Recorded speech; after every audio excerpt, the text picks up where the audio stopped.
Hello from the brutal capitalist dictatorship of Kuala Lumpur. I hope you're having an amazing day, because if you're having an amazing day, I'm having an amazing day. And if I'm having an amazing day, you should be having an amazing day. So I like to do some cardio before I do my weights. And you see, it's too oppressively hot out there for me to go for a run. So I have to do my running in the car park. Yes, I'm what people in this country would call a Putri Lilin, which basically means a candle princess, which means I don't like the sun. It's too hot.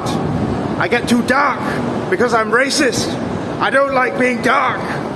No, I'm kidding. Look at me. See, I'm like half white and half brown, you see, because, you know, on the outside I might be a brown man, but on the inside I'm a white man. Yeah. Now there's two types of religious people in this world. The first type is one who's brought up in a religious environment, whether they be Christian, Muslim, Jewish, Hindu, whatever. And the second type of religious person is known as the born-again religious person. You know, like the born-again Christian or the born-again Muslim. And these people are some of the most insufferable, annoying, smug douchebags that you'll ever have the misfortune of coming across, right? These people do not spare a single breath in trying to convince you that they have found the truth, the way, and the life, and you're a sinner, and you need to be pure and holy and sanctimonious just like them. You know, you have to conform to their standards and be just like them for your own good, right? Now, regardless of whether you're religious or not, I think we can all agree that born-again religious people are some of the most obnoxious, passive-aggressive douchebags you will meet in the entire world. You know, the people who condescendingly act like they're trying to lecture you for your own good on how to be a proper human being by being presumably like them, you know, accepting Jesus or accepting Allah or accepting the flying spaghetti monster in the middle of the sky, or the great juju at the bottom of the African Ocean. Yes, these people are bloody obnoxious, and I'm sure you hate them, right? But there's another type of born-again person known as the born-again Asian. I mean, first of all, I have to clarify that there's nothing wrong with being proud of your culture, yeah? I myself am very, very proud of my Peranakan heritage. I have Peranakan artifacts that go back 100 years, like this cake basket over here. And basically, yes, my family has kept our heirlooms very, very, very well. Our heirlooms are still nicely intact. And so, you know, I don't see anything wrong with taking pride in your culture. You know, taking pride in your own culture doesn't mean that you despise other cultures. Like when I say I'd rather not assimilate into a Malay culture or a Han Chinese culture or any other culture or white culture, it doesn't mean that I don't like those cultures. It's just that I've already got an identity of my own that I'm comfortable with, right?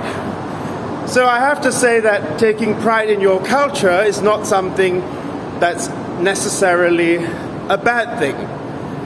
But having said that, there is a type of Asian person, and I would say this applies to other people of color, who spent years not liking their own culture, who spent years being ashamed of their own culture, and when being Asian, or being black, or being African, or whatever, suddenly started being cool.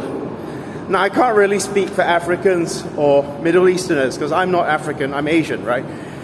But when being Asian suddenly started being cool, when China suddenly became an economic juggernaut in the world, and K-pop suddenly started gaining traction in the Western world, what happened?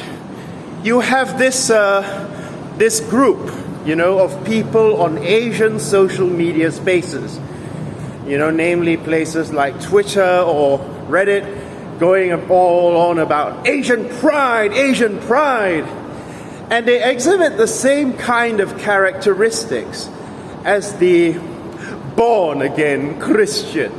They might suddenly have a newfound sense of zeal in order to de-radicalize the bananas and the whitewashed Asians.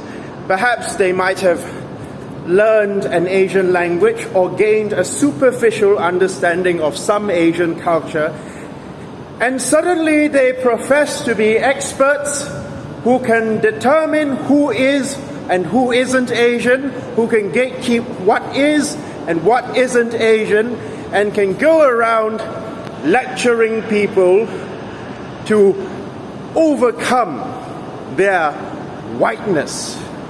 And that is what I mean by the born-again Asian, the sanctimonious jit you find on Twitter, who just yesterday was one of the very same whitewashed Asians that he professes to dislike, and today is going around sanctimoniously telling everybody to embrace their heritage. Ironically, even telling Asians in Asia to be more Asian, presumably more Asian like him, the Asian American. Yes. Suddenly, this fellow, from being westernized yesterday, a westernized Asian yesterday, has overnight become an expert on Asian culture and a guardian of the Asian community, a self-appointed guardian of the Asian community, just like Benjamin Netanyahu, is the self-appointed spokesman of world Jewry.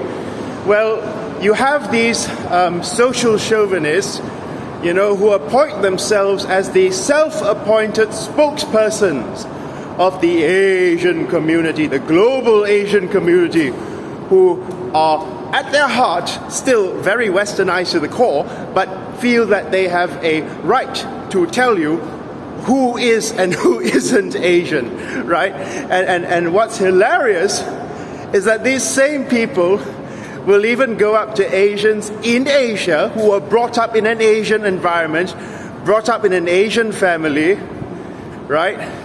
And because they have some identity trait, right, that they think makes them more Asian than the Asian in Asia, despite the fact that their outlook, this person's outlook is still really fucking Anglo-Saxon.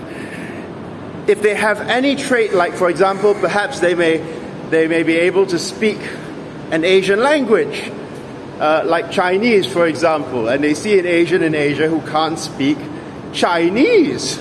Well, these very same people will start sanctimoniously lecturing Asians in Asia and saying, bro, it's not too late to get in touch with your heritage, man. Oh,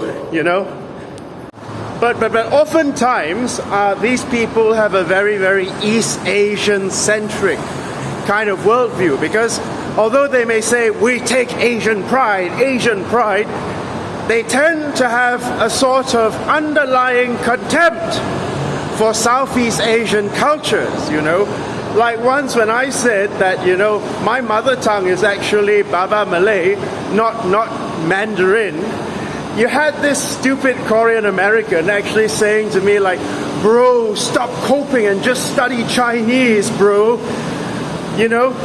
So what I surmise by this is that while these people may claim Asian pride, the fact of the matter is that these people do not really consider Southeast Asians to be Asian in the same sense that East Asians are Asian, right? These people may consider East Asia to be civilized and proper, but at the same time, I am under the impression that they consider Southeast Asia in the same light that their Western overlords consider Southeast Asia to be backward and barbaric. And that is why there is so little respect that these people show to the Peranakan culture. You know, because to be Asian, you either have to be Chinese, Korean, or Japanese, right? So even I get called whitewashed because I have no intention of ever learning Chinese, except beyond functional purposes. I have no sentimentality for the Chinese language because it's not my mother tongue. The Mandarin or Cantonese, these are not my mother tongues in the first place. Yes, Baba Malay, which is like a cross between Malay and Hokkien. That's supposed to be my mother tongue, right? So if I'm going to learn my mother tongue, I won't be learning Mandarin or Cantonese. And you had these Asian Americans saying like, you know, whitewash, he's whitewashed, self-hating, as bad as Shashwe, you know, the alt-right Singaporean Shashwe. Yeah, because I say, no, I have no interest in learning Chinese because it's not my mother tongue. I'm a Peranakan. And they go like, oh, isn't a Peranakan just another type of Chinese, bro? Oh, you're so self-hating. But perhaps it's not that I'm self-hating, it's perhaps because you don't like Southeast Asians, right? You don't respect the Southeast Asian culture enough to do any research on what a Peranakan is. Look, these very same people, they're so sanctimonious that they think their version of being Asian is the true version, and at the end of the day, ironically, it just ends up being conforming to American stereotypes like mathways, model minority. Yeah, you see that? Like, you know, a guy like Douglas Kim, for example. He's no different from any stereotypical Asian American. You know, that basically these very same people, ironically, if they were to come to Asia, they would be calling Asians whitewashed and not in touch with their culture and heritage, because Asians aren't all these mathways, model minority types, you know. Asian parents are much cooler than the parents that they have, right? And basically, you know, Asians in Asia are not generally nearly as conservative as these people you find on AZN Identity, right? Right, so, you know, Asians in Asia, for example, don't care if you see like a white guy with an Asian girl. Unless the white guy has proven to be a racist Western chauvinist, most people in Asia assume that he's innocent until proven otherwise, right? But apparently, because I don't speak Chinese and I've got, you know, I've got friends who are white male, Asian female couples, I'm apparently a cuck, a westernized cuck, according to these model minorities who consider themselves more Asian than I am. You know? Hilarious, isn't it? Ironic and hilarious, but I think irony is always lost on these Americans because Americans do not understand irony. Simply put, irony is a very difficult thing for them to understand. Okay? Now, thank you very much for listening and have a good day. And don't, you know, it's okay to have pride in your culture as long as you don't go around labeling everyone as whitewashed or banana just because they don't fit your mold or what a proper Asian person is. A mold which is probably a very, very westernized idea of what an Asian person is in the first place. Thank you.